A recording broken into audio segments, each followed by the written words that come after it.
Hello friends, welcome to my channel. आज इस video में हम लोग देखने वाले हैं छत्तीसगढ़ पुलिस आरक्षक के मॉडल पेपर्स के बारे में। फ्रेंड्स, अगर आप पुलिस के अलावा दूसरे एग्जाम्स की तैयारी कर रहे हैं, जैसे कि अमीन पटवारी या आने वाली कोई भी वैकेंसी की तैयारी कर रहे हैं, तो भी आप यह वीडियो देख सकते हैं। इस वीडियो में हम लोग चर्चा करेंगे 60 MCQ, जो कि 60 नंबर्स के होने वाले हैं। वीडियो आखिरी तक देखना और कमेंट बॉक्स में मुझे आपके 60 में से कितने नंबर बने जरूर से बताना, ठीक है। तो वीडियो को स्टार्ट करते हैं। देखिए, पहला क्वेश्चन है, मानव नेत्र जिस भाग पर किसी वस्तु का प्रतिबिंब बनाते हैं वह क्या है? तो आंसर हो जाएगा दृष्टि पटल, ऑप्शन नंबर डी। अगला प्रश्न है, जो नेत्र निकट वस्तु को साफ नहीं देख पाता है उसमें कौन सा दोष होता है? तो जो निकट की वस्तु को नहीं देख पाता उसको दूर दृष्टि दोष कहते हैं। जो पास की वस्तु को नहीं देख पाता उसको दूर दृष्टि दोष कहते हैं, और जो दूर की वस्तु को नहीं देख पाता उसको निकट दृष्टि दोष कहते हैं। याद रखेंगे, उल्टा होता है। अगला प्रश्न है, चंद्रमा पर खड़े अंतरिक्ष यात्री को आकाश कैसा प्रतीत होता है? तो आकाश जो है वह काला रंग का प्रतीत होता है। नेत्र में किसी वस्तु का बना प्रतिबिंब कैसा होता है? तो नेत्र में किसी वस्तु का बना प्रतिबिंब जो होता है वो वास्तविक, उल्टा होता है और छोटा होता है। ओके। अगला प्रश्न, निकट दृष्टि दोष का निवारण किस लेंस में होता है? तो इसका निवारण होता है, आप एक ट्रिक याद रखेंगे, अवनी। सुना भी होगा आपने, नहीं सुना है तो मैं बता रही हूँ। अवनी, अव से होता है अवतल लेंस, नी से होता है निकट दृष्टि दोष। याद रखेंगे नाम अवनी। कैसे याद रखेंगे? निकट दृष्टि दोष के निवारण के लिए कौन सा लेंस का प्रयोग होता है? तो अवतल लेंस। कैसे याद रखा? निकट दृष्टि दोष यहाँ से, अव से फॉर अवतल यहाँ से। ओके, तो अवतल लेंस का प्रयोग होता है। अगला प्रश्न है, मानव नेत्र के किस भाग पर वस्तु का प्रतिबिंब बनता है? तो रेटिना या दृष्टि पटल, ऑप्शन नंबर डी। स्पेक्ट्रम में किस रंग की किरण का झुकाव अधिक होता है? तो देखिए कैसे बोल रहा है, ये बैगनी यहाँ पे हुआ, फिर यहाँ पे ऐसा करके 7 रंग होते हैं। यहाँ पे स्पेक्ट्रम इंद्रधनुष की बात हो रही है, तो देखिए यहाँ पे होता है बैगनी, फिर ऐसा करके हरा, लाल, पीला जाते जाता है। यहाँ पे सबसे ऊपर में लाल होता है। ओके, सबसे ज्यादा झुकाव किसका होता है? ये नीचे वाले का, इसलिए कौन सा? बैगनी, ऑप्शन नंबर सी। दीर्घ दृष्टि दोष को ठीक करने के लिए उपयोग किया जाता है। अभी मैंने फॉर्मूला बताया था, अवनी। अवनी मतलब निकट दृष्टि दोष के लिए क्या करते हैं हम लोग? उत्तल लेंस का, अवतल लेंस का प्रयोग करते हैं। तो दीर्घ के लिए क्या प्रयोग करेंगे? तो उत्तल लेंस का प्रयोग करेंगे। ओके। श्वेत प्रकाश जब प्रिज्म से गुजरता है तो सर्वाधिक विचलन किसका होता है? तो सर्वाधिक विचलन होता है बैगनी रंग का। अगला प्रश्न, नेत्र में प्रवेश करने वाली प्रकाश किरणों का अधिकांश अपवर्तन कहाँ पे होता है? तो कार्निया के बाहरी पृष्ठ पर होता है। आकाश का रंग नीला होने का कारण क्या है?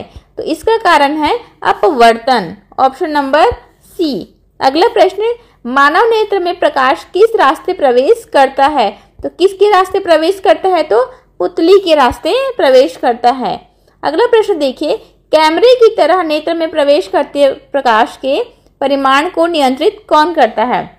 प्रकाश को, अमाउंट को नियंत्रित कौन करता है? तो आइरिस, ऑप्शन नंबर सी। अगला प्रश्न, किस दृष्टि दोष को अवतल और उत्तल दोनों लेंसों से बने द्विफोकसी लेंस द्वारा संशोधित किया जाता है? तो जरा दृष्टि दोष।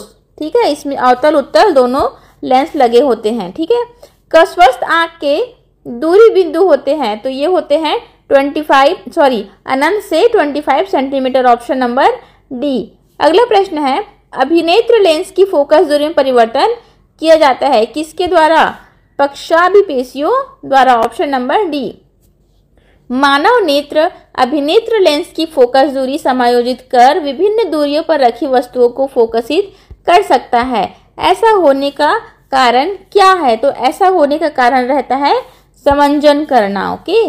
नेत्र लेंस की फोकस दूरी कम हो जाने से कौन सा दृष्टि दोष होता है? तो कौन सा होता है? तो नेत्र लेंस की फोकस दूरी कम हो गई है तो जरा दृष्टि दोष होता है। ओके। प्रकाश के किस रंग का तरंगदैर्घ्य सबसे अधिक होता है? तो किसका तरंगदैर्घ्य? लाल रंग का सबसे अधिक होता है। किसका झुकाव सबसे अधिक होता है? तो बैगनी रंग का। ओके। यदि किसी अवतल दर्पण की फोकस दूरी f है तथा वक्रता त्रिज्या r हो, तो इसका फॉर्मूला से क्वेश्चन आया है। तो f होता है r/2, ऑप्शन नंबर ए। ये फॉर्मूला आप याद रखेंगे, दोनों के बीच में रिलेशन को बताता है। दाढ़ी बनाने में किस प्रकार के दर्पण का प्रयोग किया जाता है? तो किस प्रकार के दर्पण का प्रयोग होता है? तो अवतल दर्पण का प्रयोग होता है। मोस्ट इंपॉर्टेंट क्वेश्चन है ये, बहुत ज्यादा पूछे जाते हैं। गोलीय दर्पण में फोकसांतर एवं वक्रता त्रिज्या के बीच संबंध कौन सा है? तो अभी हमने देखा था F = R/2। ये तो टॉपिक चेंज हो गया है, देख लेते हैं फिर भी हम लोग। समरूप अंक कौन होते हैं? तो समरूप अंक जो कार्य में समान होते हैं उसको समरूप अंक कहते हैं। द ओरिजिन ऑफ स्पीसीज नामक पुस्तक किसने लिखी है? तो ये तो हम सबको पता है, डार्विन ने लिखी थी। मनुष्य में कितने जोड़े गुणसूत्र पाए जाते हैं? तो मनुष्य में 23 जोड़े गुणसूत्र पाए जाते हैं। ये प्रश्न छोटे छोटे लग रहे हैं बट एग्जाम में बहुत कंफ्यूजन वाले क्वेश्चन रहते हैं ना, तो वीडियो को छोड़ के मत जाना, पूरा देखना। समजात अंक कौन से हैं? समजात अंक मतलब जिसकी जाति समान हो, जो दिखने में समान रहते हैं, उसको बोलते हैं, तो रचना में समान समजात अंक बोलते हैं उसको, ठीक है। हीमोफीलिया में रक्त का थक्का नहीं जमता है। ऑप्शन नंबर ए, हीमोफीलिया अगर किसी को है तो उसमें रक्त का थक्का नहीं जमेगा। कीटों के पंख, चमगादड़ के पंख किस तरह के अंग है? देखो, कीट के पंख और चमगादड़ के पंख जो है कैसे हैं? समवृत्तीय अंग है। Option number C.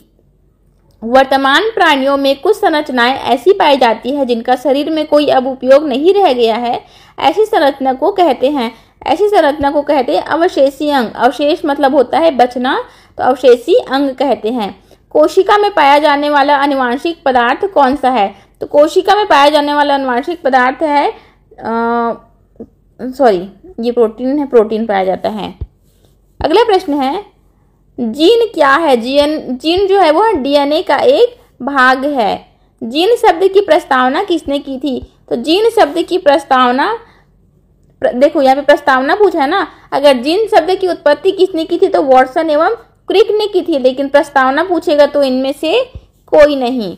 अगला प्रश्न है, कौन सा वैज्ञानिक मंडल के नियमों की पुनः खोज से संबंधित है? तो आंसर हो जाएगा शर्मक। Option number A.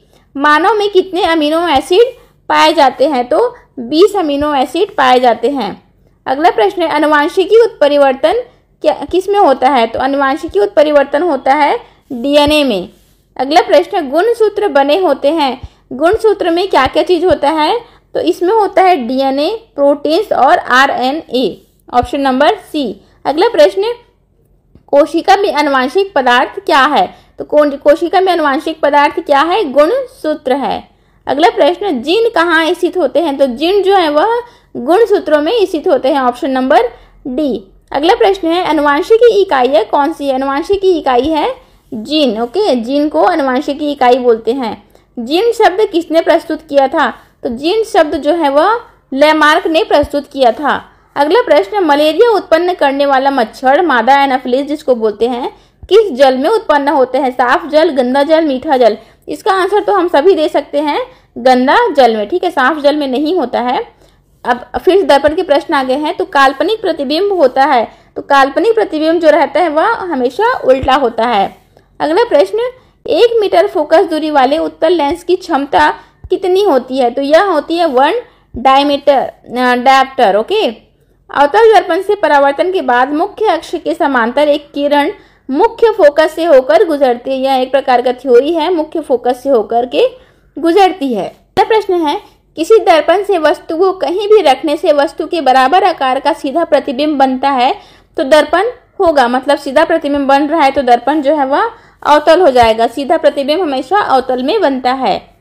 किसी उत्तल लेंस की फोकस दूरी हमेशा होती है पॉजिटिव होती है। Option number A. किसी लेंस के द्वारा सिर्फ काल्पनिक प्रतिबिंब बनता है तो काल्पनिक प्रतिबिंब किसमें बनेगा? उत्तल में। अवतल में हमेशा वास्तविक प्रतिबिंब बनता है। अभी मैंने बताया प्रकाश के अपवर्तन के कितने नियम है? तो प्रकाश के अपवर्तन के हमेशा 2 नियम है। ओके, अगला प्रश्न है, प्रकाश का वर्ण विक्षेपण किस उपकरण से संभव होता है? तो प्रकाश का वर्ण विक्षेपण जो होता है वह प्रिज्म से संभव होता है। अगला प्रश्न, सरल सूक्ष्मदर्शी में किसका प्रयोग होता है? तो सूक्ष्मदर्शी में अवतल लेंस का प्रयोग होता है, क्योंकि वास्तविक प्रतिबिंब चाहिए रहता है इसलिए अवतल लेंस का प्रयोग करते हैं। ओके, अगला प्रश्न, 1 मीटर फोकस दूरी वाले उत्तल लेंस की क्षमता कितनी होगी? तो 1 डायमीटर। किस दर्पण से वस्तु का बड़ा प्रतिबिंब बनता है? तो वस्तु का बड़ा प्रतिबिंब हमेशा बनता है समतल दर्पण में।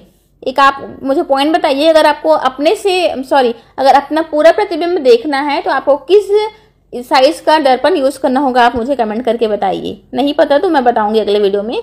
प्रकाश का वेग न्यूनतम कितना होता है? तो किस में होता है? प्रकाश का वेग न्यूनतम कांच में होता है, ठीक है। सर्वाधिक किस में होता है? सर्वाधिक निर्वात में होता है।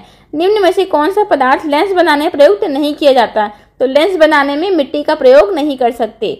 निम्नलिखित में से कौन सा पदार्थ लेंस बनाने के लिए प्रयोग नहीं किया जाता? ये तो बता दिया मैंने। तो चलिए फ्रेंड्स, आज के लिए इतना ही रखते हैं। अगर आपको वीडियो पसंद आया हो तो लाइक शेयर सब्सक्राइब करना ना भूलिएगा। Thank you.